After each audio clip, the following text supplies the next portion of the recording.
বিনিয়োগকারী বন্ধুরা, আসসালামু আলাইকুম। আশা করি আপনারা ভালো আছেন। বাজার আজকে যে আচরণটা করছে এটার উপরে আমি স্যাটিসফাইড না এখনও। বাজারের ভলিউম আপ হয়ে গেছে এবং রেজিস্ট্যান্সের কাছে গেছে বা রেজিস্ট্যান্স বরাবর গিয়ে গেছে, কিন্তু বাজারের ভলিউম আপ হয় না। বাজারের প্রাইস আপ হয়েছে আর কি, ইন্ডেক্স আপ হয়েছে কিন্তু প্রাইস আপ হয় নাই। আমি একটু দেখাই।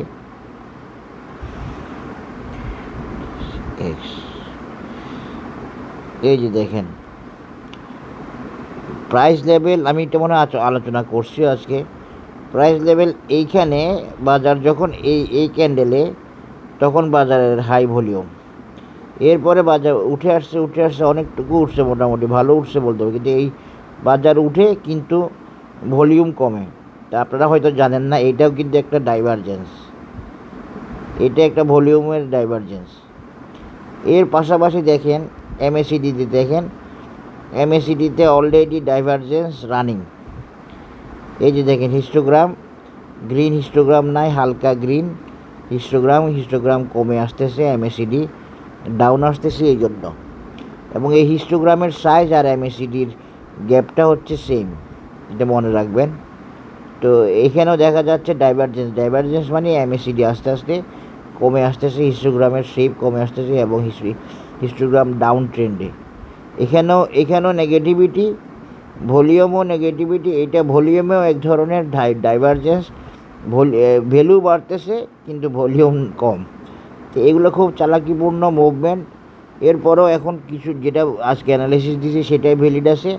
মোটামুটিভাবে বাজার যদি নেক্সট ডে এই রেজিস্ট্যান্স ক্রস করে ফেলে, এই যে বাজারের টপ যেটা তৈরি করছিল 5,600 কত, এবং সেখানে যদি বাজার স্টে করে এই 5,660-70 বলছিলাম না, সেটা 660 পার করে গিয়ে বাজার আজকে 660-61, এটা কি কথা, এটা পার করে গিয়ে যদি বাজার পজিশন নেয়,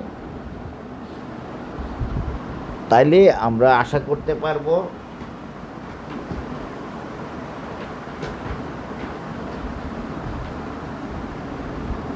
বাজার উঠে আসতেছে। যাই হোক, এখানেও একটু ডাইভারজেন্স দেখালাম, এখানে ভলিউম রিলেটেড ডাইভারজেন্স। এখানে কিছু আমি বলছি ব্যবসা করতেছে আপনাদেরকে। যাই হোক, কারণ আপনারা মনে রাখবেন যে এই সেক্টরগুলো উঠে আসার মতো না, আপনাদেরকে বলে রাখি আমি এটা। সেই সেক্টরগুলো নিয়ে যদি বেসিক্যালি টেকনিক্যালি যে সেক্টরগুলো রোড ক্লিন না বা স্মুথ না, তাদেরকে নিয়ে যদি উঠে আসার চেষ্টা করা হয়, সেটা আসলে এক ধরনের একটা নির্দিষ্ট সময়ের জন্য ডিস্ট্রিবিউশন, সেটা ধরা দিয়ে ওই সেক্টরগুলোকে আবার কারেকশানে নিয়ে আসবে, এরকম একটা ব্যাপার থাকে। আপনারা আশা করি বুঝতে পারছেন। এছাড়াও আমি আরও ডাইভারজেন্স দেখাচ্ছি। সব মিলে আমি এখনও পুরোপুরি আশাবাদী না যে বাজার এটা ক্রস করে আসবে, এই রেজিস্ট্যান্সটা যেটা আমি আগে দেখাচ্ছি। এছাড়াও উইকলি ডেলির যে প্রবলেমগুলো আছে বলছি, ওগুলো তো ভ্যালিড আছে, ওগুলোই মূল কারণ, এই কারণগুলোর চেয়ে আর কি। তো এখন আসেন, আমি মূলত আজকে আপনাদের সাথে ব্যাংক সেক্টরের একটা অ্যানালিসিস দেওয়ার চেষ্টা করব, যেটা হবে চেষ্টা করব অ্যানালিসিসটা যাতে একুরেট বা একুরেটের কাছাকাছি হয়। আশা করি আপনাদের কাজে লাগবে। আপনারা কেউ ব্যাংক সেক্টরের অ্যানালিসিস চাইছেন আমার কাছে। ব্যাংক সেক্টরের অ্যানালিসিস চাওয়াটাও স্বাভাবিক, কারণ ব্যাংকে অনেকে আটকাই গেছে। আমি এই রেজিস্ট্যান্সটা দেখাচ্ছিলাম, আমি বলছি যে এইটা পার হইতে পারবে না, তো ব্যাংক ওইটা পার হইতে পারে নাই, আপনাদের খেয়াল থাকার কথা। যাই হোক, এগুলো এইভাবে বলি না, এগুলো আসলে অনেক মেজারমেন্ট থেকে বলি, আপনারা হয়তো ওগুলা বুঝবেন না। তো এগুলো বুঝার লোকও আছে কম আর কি হয়তো বা। দেখ, এই যে এখন দেখেন ব্যাংক সেক্টরে আমরা ইচিমুকুতে বাই সিগন্যাল দেখতে পাচ্ছি, কিন্তু এই বাই সিগন্যালটা কোন জায়গায়, এটা বিয়ারিশ বাই সিগন্যাল, মানে বিয়ারিশ লেভেলে, ওই যে রেড ক্লাউডের নিচে, এই জন্য বিয়ারিশ বাই সিগন্যাল। তাহলে আমরা কি বুঝতে পারতেছি, এখন ব্যাংক মূলত আসলে এখন ব্যাংক সেক্টর এখন বিয়ারিশ, যদিও বিয়ারিশ লেভেলে একটা বাই সিগন্যাল দিছে। এই বাই সিগন্যালের এর উপর নির্ভর করে সিদ্ধান্ত নেওয়া যাবে না। এই বাই সিগন্যালটা যদি ক্লাউডের ওই পারে দিত তাহলে খুবই সুপার হইতো, খুবই ভালো হইতো। আর আপনারা দেখেন যে ফিউচার ক্লাউড স্টিল রেড এবং ফিউচার ক্লাউডে কোনো অ্যাডজাস্টমেন্ট নাই। প্রাইস ক্লাউডকে এখনও নিয়ন্ত্রণ করতে পারতেছে না বা চেঞ্জ আনতে পারতেছে না। তবে ভালো দিকও আছে, এখন পর্যন্ত অবস্থা হলো এরকম। ভালো দিকও আছে, সেটা হচ্ছে যে ব্যাংক সেক্টরের ডেইলি চার্টের এমএসিডি আস্তে আস্তে প্রায় জিরো লাইন বা জিরো লাইনের কাছে উঠে আসছে। জিরো লাইন ক্রস করলে হয়তো ব্যাংক সেক্টর একটা প্রাণ ফিরে পাবে এবং উঠে আসার একটা প্রপ পাবে, একটা সাপোর্ট পাবে। আমি একটু উইকলি দেখব। উইকলিতেও ব্যাংক সেক্টর এখন বিয়ারিশ পজিশনেও নাই, বুলিশেও নাই, ক্লাউডের মাঝখানে আছে, যেটাকে নিউট্রাল জোন বা কনসলিডেশন জোন বলা হয়। তো উইকলির পজিশনটা ব্যাংক সেক্টরের খারাপ না, ভালো আছে পজিশনটা, বেশ ভালো বা মোটামুটি ভালো, উঠে আসার মতো। ফিউচার ক্লাউডও দেখেন গ্রিন আছে এবং সুন্দর পজিশনে আছে ব্যাংক সেক্টরের ফিউচার ক্লাউড। এখন 2 উইক চার্টে ব্যাংক সেক্টর মোটামুটি ভালো আছে, কিন্তু ফিউচার ক্লাউডটা ওকে নাই। প্রাইসকে সব কিছু ম্যানেজ করতে হয়, ম্যানেজ করে উঠতে হয়। ব্যাংক সেক্টর আর ইন্ডেক্সের সাথে একটা রিলেশনশিপ ছিল, ওইটা ইন্ডেক্স ব্যাংক সেক্টরকে ত্যাগ করছে এবং ত্যাগ করে অন্যভাবে মুভ করতেছে। ব্যাংক সেক্টরের 2 উইক চার্টে এমএসিডি ওকে আছে মোটামুটি। এই জায়গাতে একটু কনসলিডেশনের প্রয়োজন হবে, এই জন্য আসলে এখনও বলা যাচ্ছে না, তবে উঠে আসতে চাইলে উঠে আসতে পারে bank sector as per weekly chart.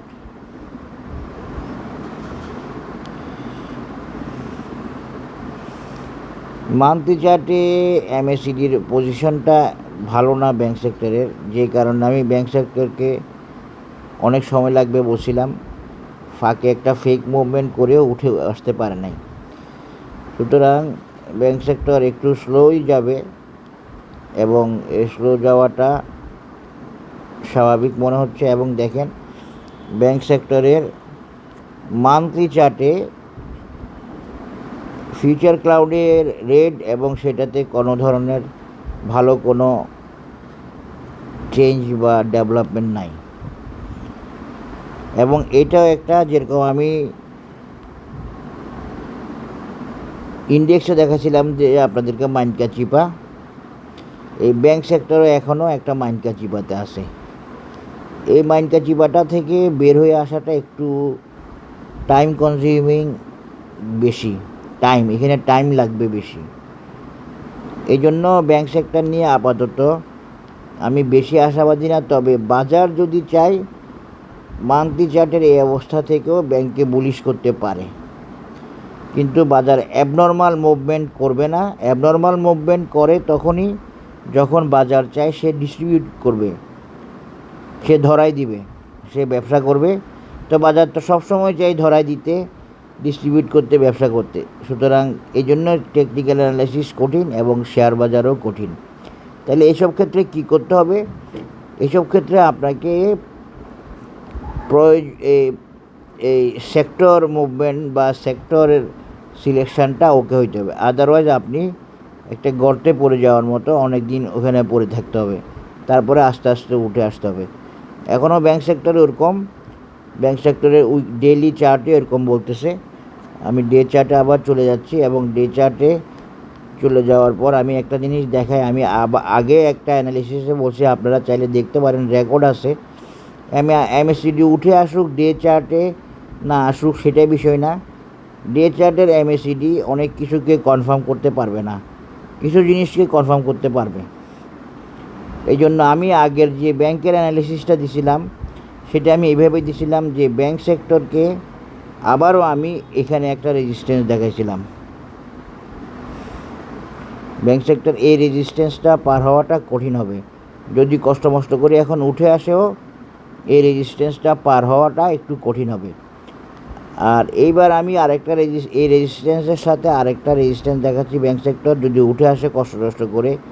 তবে ব্যাংক সেক্টর ওকে হতে একটু সময় লাগার ব্যাপার আছে। আমি আগে যে সেক্টর ওয়াইজ অ্যানালিসিস দিয়েছিলাম সেই সেক্টর ওয়াইজ অ্যানালিসিসটা এখনও ভ্যালিড থাকবে। ব্যাংক একটু দেরি হবে বলছিলাম, সবসময় বলছি ব্যাংক একটু দেরি হবে। ব্যাংক এই যে মুভমেন্টটা দেয় এটা এক ধরনের খালি ডিস্ট্রিবিউশন বা ব্যবসাও না, কিছু মুভমেন্ট দেয় অ্যানালিসিসকে ওকে করে আনার জন্য, ইন্ডিকেটরগুলোকে ফেভারে নিয়ে আসার জন্য, ইন্ডিকেটরগুলোকে ওকে করে নেওয়ার জন্য কিছু মুভমেন্ট হয়। কারণ যদি ইন্ডিকেটরগুলো যদি একটা ভালো রকম গ্যাপে থাকে, প্রবলেমে থাকে, তাকে উঠায় আনার একটা চেষ্টা করে বাজার। সেই চেষ্টাতেই ব্যাংকের একবার এটা করছে, এইটা ভালো হয়েছে ব্যাংক সেক্টরের জন্য এই মুভমেন্টটা। কিন্তু এই মুভমেন্টটা যে এটা ক্রস করতে পারবে না, এটা আমার বলা ছিল। আমি বলছি এটা ক্রস করাটা ডিফিকাল্ট আছে, এটা ক্রস করতে পারলে নতুন অ্যানালিসিস দিব।